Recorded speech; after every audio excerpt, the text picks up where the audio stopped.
प्रत्येक मोठ्या प्रकरणाची सुरुवात एका छोट्या नोंदीपासून होते आणि प्रत्येक नोंदी मागे दडलेला असतो एक घटनाक्रम। पन्हाळा तालुक्यातील 109 कथित बोगस एने ऑर्डर प्रकरणाचाही प्रवास सुरू झाला तो मी माहिती अधिकार कायद्याअंतर्गत दाखल केलेल्या एका अर्जापासून, त्यानंतर केलेल्या तक्रारी, सातत्याने केलेला पाठपुरावा आणि उपलब्ध अधिकृत कागदपत्रांमधून समोर आलेला घटनाक्रम आजपासून या विशेष मालिकेत उलगडणार आहोत। मी पत्रकार सुहास पाटील या प्रकरणातील प्रत्येक टप्पा उपलब्ध अधिकृत कागदपत्रांच्या आधारे समोर मांडत आहोत। चला सुरुवात करूया। 24 नोव्हेंबर 2022 महाराष्ट्र जमीन महसूल संहिता 1966 मधील कलम 42 ब, क आणि ड अंतर्गत भोगाडदारांना देण्यात आलेल्या सनदांबाबतची सविस्तर माहिती मिळावी यासाठी मी नायब तहसीलदार पन्हाळा यांच्याकडे माहिती अधिकार कायद्याअंतर्गत अर्ज दाखल केला। माहिती अधिकार कायद्यानुसार निश्चित मुदतीत माहिती मिळणे अपेक्षित असते, मात्र 27 डिसेंबर 2022 पर्यंत मागवलेली माहिती उपलब्ध करून देण्यात आली नाही। त्यामुळे माहिती अधिकार अधिनियमन 2005 च्या कलम 19(1) अंतर्गत प्रथम अपील दाखल करण्यात आले। याच टप्प्यावर या प्रकरणाच्या घटनाक्रमाला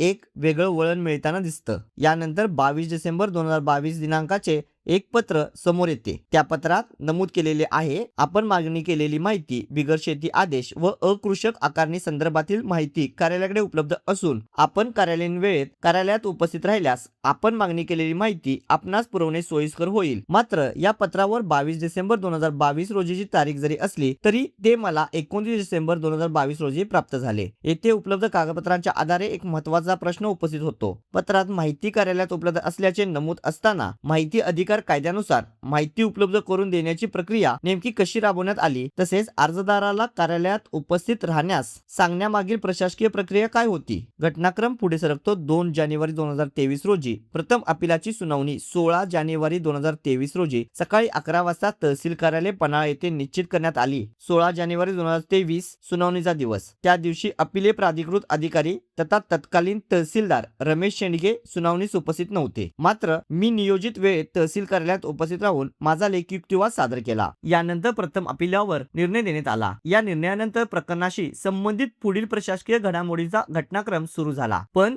ही केवळ सुरुवात आहे। या प्रथम अपिलावर नेमका काय निर्णय झाला, त्या निर्णयात नेमके काय नमूद करण्यात आले आणि त्या निर्णयानंतर या प्रकरणाशी संबंधित कोणत्या प्रशासकीय घडामोडी घडल्या, त्या अधिकृत आदेशात नेमकं काय नमूद आहे, या सर्व प्रश्नांची उत्तरं अधिकृत आदेश, कागदोपत्री पुरावे आणि पडताळलेल्या नोंदीसह पुढील भागात एकामागून एक कागदोपत्री खुलासे पाहत रहा मीडिया पॉवर लाईव्ह।